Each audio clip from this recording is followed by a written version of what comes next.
sebagai dasar negara Republik Indonesia. Boleh kenalan dulu nggak sebelum kita mulai? Boleh. Ayo bro, kenalan. Perkenalkan, nama saya Muhammad Fernanda Sudiansa, NIM saya 079. Perkenalkan, nama saya Desi Anila, NIM 076. Perkenalkan, nama saya Laila Sulha, NIM 078. Perkenalkan, nama saya Alvira Fernanda, NIM 099. Perkenalkan, nama saya Putra Rizky, NIM saya 090. Oke, udah perkenalan nih. Mari kita langsung ini ya bahas yang mau kita bahas.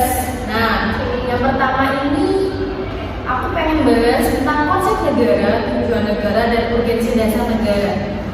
Nah, menurut yang aku tahu dan menurut Diplomo, negara adalah suatu organisasi kekuasaan yang berdaulat yang dengan tata pemerintah melaksanakan tata tertib atau suatu umat di suatu daerah tertentu.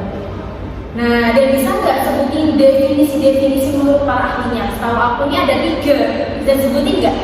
Saya bisa menyebutkan salah satunya, yaitu ahli Aristoteles, yaitu negara polis ialah persekutuan daripada keluarga dan desa guna memperoleh hidup yang sebaik-baiknya. Oke, ada bisa lanjutin nggak?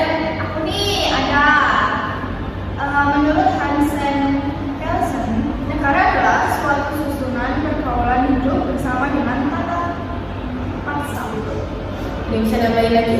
Ada saya, Oke. Harold Pulaski.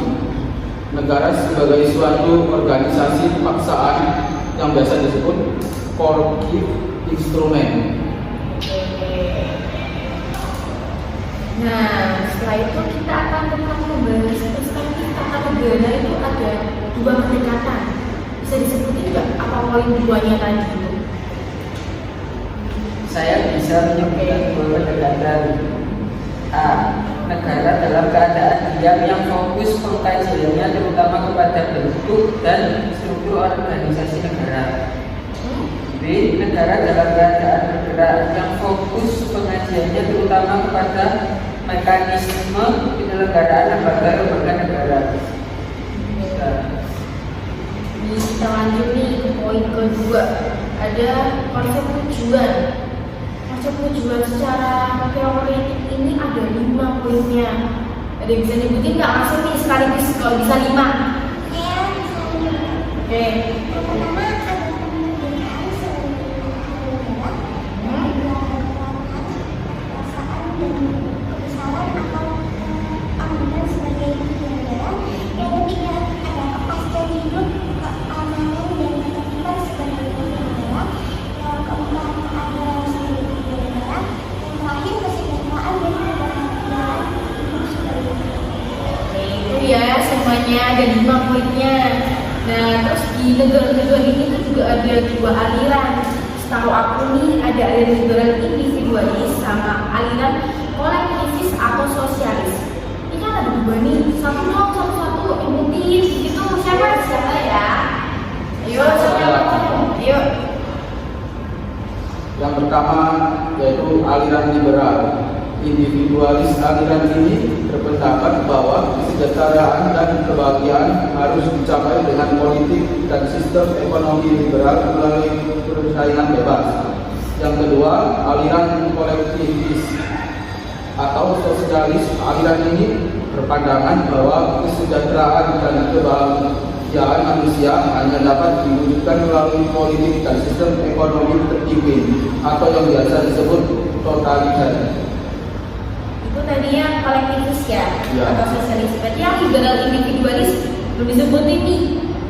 Siapa ini yang mau jelasin? Aku mau menambahkan, yaitu aliran liberal individualis. Aliran ini berpendapat bahwa kesejahteraan dan kebahagiaan harus dicapai dengan politik dan sistem ekonomi liberal melalui persaingan bebas.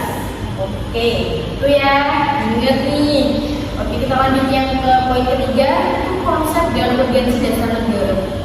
Tolong dong Putra dijelasin.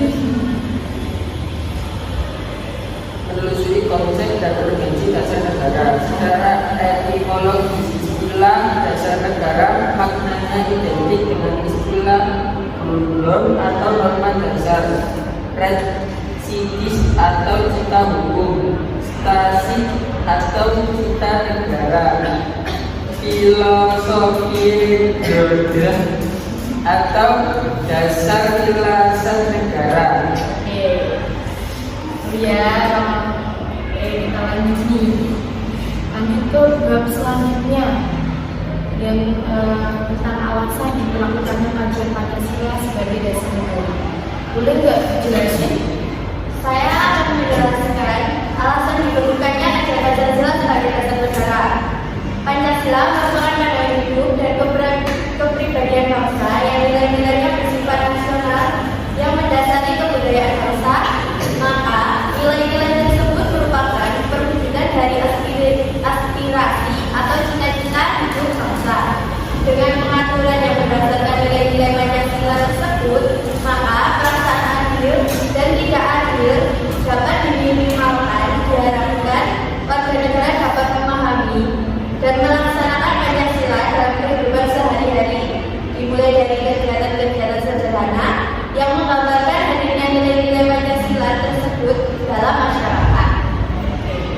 Boleh dilanjut lagi nggak tentang peran Pancasila sebagai dasar negara itu apa? Aku bisa melanjutkan Pancasila sebagai dasar negara digunakan untuk mengatur semua tatanan kehidupan bangsa dan negara Indonesia. Artinya, segala yang berkaitan dengan penyelenggaraan ketatanegaraan Republik Indonesia harus berlandaskan pada Pancasila. Kita lanjut ke poin selanjutnya ya. Itu ada fungsi Pancasila sebagai dasar negara. Nah, yang tertera di sini kan ada 6 nih yang kita ketahui. Tapi boleh nggak aku minta tolong disebutin 3 aja. Salah apa 3 aja tentang fungsi Pancasila sebagai dasar negara ini apa aja? Ya, saya menjelaskan tentang fungsi Pancasila sebagai dasar negara. Ada 3, yaitu yang pertama, sumber segala sumber hukum atau sumber tertib hukum di Indonesia, sehingga Pancasila adalah asas kerohanian tertib hukum di Indonesia. Yang kedua, Pancasila sebagai pedoman hidup bangsa dan bernegara. Yang ketiga, cita-cita hukum bagi hukum dasar negara. Itu ya, 3 aja yang kita sebutin. Selanjutnya ini nih, aku ada pertanyaan nih. Apa makna Pancasila ketika ditetapkan sebagai dasar negara? Boleh nggak Elsie dijawab? Oke, saya akan menjawab pertanyaan dari Mbak moderator tentang apa makna Pancasila ketika ditetapkan sebagai dasar negara.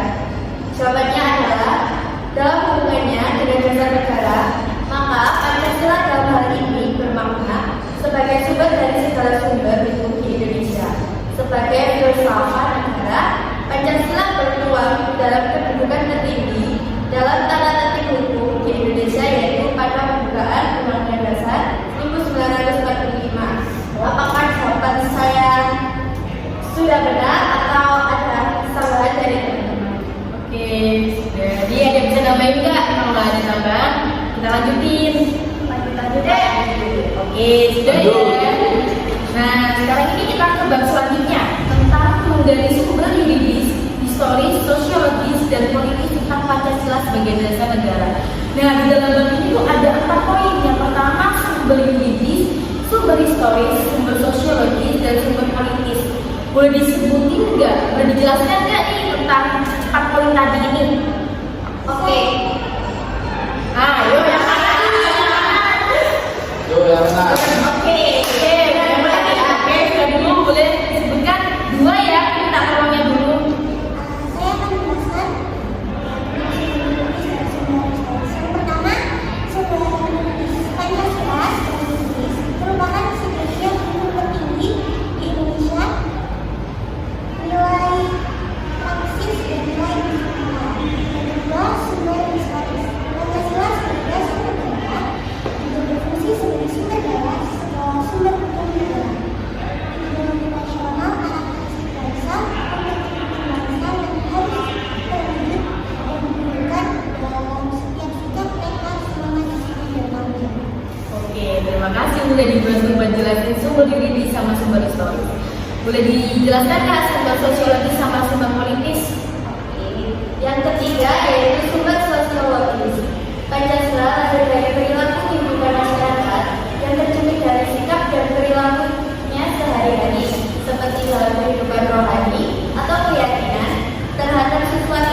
gaib atau ketuhanan yang Maha Esa atau teologis. Yang keempat, sumber politis. Pancasila merupakan norma hukum dan memformulasikan dan mengimplementasikan kebijakan publik yang menyangkut hajat hidup orang banyak. Oke, thank you ya udah ditambahin dijelasin. Oke nih, aku ada pertanyaan nih buat Mbak Fira. Apakah sikap yang akan kamu lakukan untuk melestarikan Pancasila di Indonesia? Oke, saya akan menunjukkan untuk melestarikan Pancasila, yang pertama kita harus menerapkan nilai Pancasila dalam kehidupan sehari-hari. Yang kedua, menjadikan nilai Pancasila sebagai pedoman sikap atau perilaku. Dan yang ketiga adalah menolak menindas hal yang bertentangan dengan Pancasila. Oke, terima kasih ya udah dijawab. Baik, ada yang mau nambahin lagi nggak? Gak ada nih. Next aja. Oke, kita next ya. Oke, selanjutnya ini bab argumen tentang dinamika dan tantangan Pancasila sebagai dasar negara. Tolong dong jelasin. Ya, saya akan menjelaskan tentang argumen tentang dinamika dan tantangan Pancasila sebagai dasar negara, yaitu pada era globalisasi ini banyak hal yang akan merusak mental dan nilai moral Pancasila yang menjadi kebanggaan bangsa dan negara Indonesia. Oke. Kasih penjelasannya. Ya. Nah, di bab tadi itu ada 2 poin. Yang pertama itu ada kehidupan masyarakat dan bidang pemerintah. Kami ada 2 nih, tapi aku cuma minta dijelasin 1 aja. Bisa nggak dijelasin Putra? Terkait dengan tantangan yang melanda bahasa Indonesia sebagaimana di atas, maka dapat diidentifikasikan sebagai berikut. A. Dilihat dari kehidupan masyarakat, terjadi kegamangan dalam kehidupan bernegara dalam era renovasi karena perubahan sistem pemerintah yang begitu cepat. Masyarakat merasa bebas tanpa tuntunan nilai dan norma dalam kehidupan bernegara. Oke, terima kasih ya udah dibantuin. Nah, mungkin ada ini yang berpertanyaan. Mengapa terjadi dinamika pelaksanaan Pancasila? Tolong dong dijelasin. Kenapa tuh? Dinamika itu ada yang namanya pendidikan. Pancasila pada awal kemerdekaan dilakukan dengan cara berpidato dan rapat oleh para tokoh bangsa yang disiarkan pada radio atau surat kabar di zaman dulu. Selanjutnya dinamika pendidikan Pancasila mulai berkembang dengan diawali yang biasa disebut diterbitkan buku yang berisi pidato Bung Karno yang berjudul Lahirnya Pancasila. Oke, sampai bukunya tuh. Bentar. Ya, terima kasih. Oke, kita langsung aja nih ya bab selanjutnya tentang esensi dan urgensi Pancasila sebagai dasar negara. Ada yang bisa jelasin nggak? Apa sih esensi dan urgensi Pancasila ini? Aku tahu nih tentang Pancasila sebagai dasar negara mempunyai sifat imperatif dan memaksa. Artinya, setiap warga negara Indonesia harus tunduk dan taat kepadanya.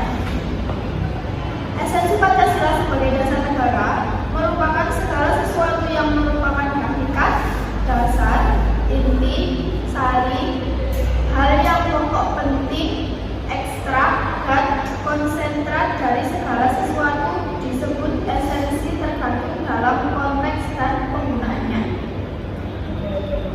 Makasih ya udah jelasin. Nih aku mau bertanya juga nih Mbak Baila, terus apa yang akan terjadi jika Pancasila tidak dijadikan sebagai dasar negara Indonesia? Nah, jika wakilkan negara ini akan kacau dan kesulitan dalam menyelenggarakan pemerintahan.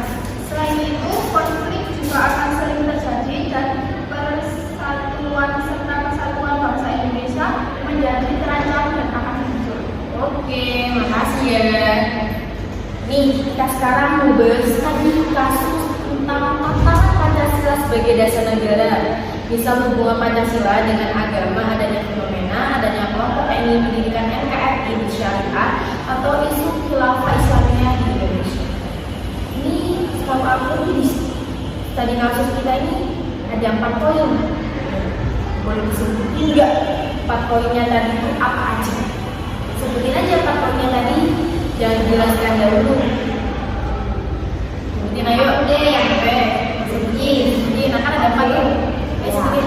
Oke, yang pertama, tantangan Pancasila sebagai dasar negara di bidang pemerintahan dan di bidang kehidupan masyarakat. Yang kedua, tantangan Pancasila sebagai dasar negara dalam bidang kehidupan masyarakat. Yang ketiga, hubungan Pancasila dengan agama. Yang keempat, tantangan Pancasila sebagai ideologi negara di era sekarang. Oke ya, saya lanjut langsung membahas poin-poinnya di studi kasus kita ini. Yang pertama itu ada tantangan Pancasila sebagai dasar negara di bidang pemerintah dan bidang kehidupan masyarakat. Apa sih masalahnya dibilang poin ini tadi? Tolong dong dijelasin. Saya bisa menjelaskan tantangan Pancasila sebagai dasar negara di bidang pemerintahan dan bidang kehidupan masyarakat. Tantangan negara yang dihadapi Pancasila sebagai dasar di masa mendatang semakin besar. Dengan perubahan zaman, masalah yang perlu diwaspadai adalah ketika masyarakat tidak lagi memandang Pancasila sebagai ideologi dan dasar negara. Sebagai contohnya adalah penyalahgunaan kekuasaan atau korupsi yang mengakibatkan rendahnya kepercayaan masyarakat terhadap ideologi menurun drastis. Oh ya, kasusnya. Jadi kita lanjut ke poin kedua. Terima kasih sudah dijawab nih pertanyaan aku di poin pertama. Di poin kedua ini ada tantangan Pancasila sebagai dasar negara dalam bidang kehidupan masyarakat. Tolong dijelasin maksudnya apa sih? Ya, saya akan menjelaskan tentang Pancasila sebagai dasar negara dalam bidang kehidupan masyarakat, yaitu pemahaman Pancasila di kalangan pelajar. Penting mengingat Pancasila sebagai ideologi bangsa merupakan salah satu filsafat yang mengingat persatuan bangsa. Namun saat ini banyak pelajaran semakin tidak hafal urutan dan sila-sila dalam Pancasila. Sebagai contoh, Dinas Pendidikan Kota Lanjut. Studi kasusnya apa nih? Itu kan itu penjelasannya tuh. Studi kasusnya apa nih yang menyangkut masalah ini? Studi kasusnya itu di atas dapat menarik kesimpulan jika melihat kepada anak-anak muda saat ini, yaitu terutama siswa SD sampai SMA, maka tingkat ketidakhafalan mereka kepada Pancasila itu sangat tinggi. Di masa yang serba modern saat ini, orang-orang lebih tertarik kepada gaya hidup berat, kebudayaan barat maupun kebudayaan lainnya, sehingga melupakan atau malah tidak hafal sila-sila dalam Pancasila. Bahas Pancasila tuh. Mau nggak nih Pancasila 1 sampai 5? Sebutin nggak? Pancasila yang pertama. Yang pertama, Pancasila 1, ketuhanan yang Maha Esa. 2, kemanusiaan yang adil dan beradab. 3, persatuan Indonesia. 4, kerakyatan yang dibimbing oleh hikmat kebijaksanaan dalam permusyawaratan perwakilan. 5, keadilan sosial bagi seluruh rakyat Indonesia. Berarti masih ada yang sepertinya di zaman sekarang itu anak-anak zaman sekarang, anak-anak muda generasi milenial hafal dengan namanya Pancasila. Ya. Harus dihafal. Ngapain? Iya, harus. Pancasila, oke? Oke. Kita lanjut ya yang ke poin ketiga tentang hubungan Pancasila dengan agama. Tolong jelasin. Ayo. Oke, aku bisa jelaskan ya. Yang poin ketiga adalah hubungan Pancasila dengan agama.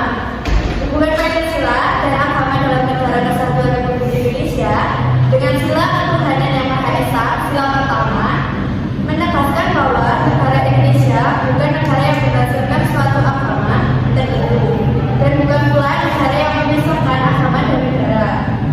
Negara yang berketuhanan yang Maha Esa menempatkan agama dan kepercayaan kepada Tuhan yang Maha Esa sebagai jiwa bagi keutuhan Negara Kesatuan Republik Indonesia. Oke. Paham nggak nih? Paham nggak? Paham dong, harus paham ya. Ya, siap. Oke, kita lanjut ya ke poin yang keempat nih. Yang terakhir nih. Tentang tantangan Pancasila sebagai ideologi negara di era digital. Apa sih yang kalian tahu tentang ideologi negara di era digital ini? Nah, dari buku nih ya, buku Pancasila yang merupakan dasar negara yang mengandung nilai-nilai luhur yang harus melekat dan menjadi ciri bangsa Indonesia yang mampu tercermin dalam aktivitas kehidupan sehari-hari. Pancasila merupakan fondasi, asas, dan pandangan serta pedoman hidup bangsa Indonesia. Pancasila memuat nilai-nilai luhur yang mengatur tatanan kehidupan dan menjadi ciri bangsa yang dimiliki oleh rakyat Indonesia. Oke, Putra nih yang mau tanya. Ini yang terakhir nih, poin terakhir ini tercantum pada alinea berapa sih? Buka UUD 1945 ini yang studi kasus yang kita bahas terakhir ini. Berapa ya? Berapa ya, Kak? Ayo masih bisa. Ayo cari. Ya, Rofi, apa? Ayo dicari. Ayo Mas Putra, ayo. Mas Putra. Ayo berapa nih? Alinea keempat.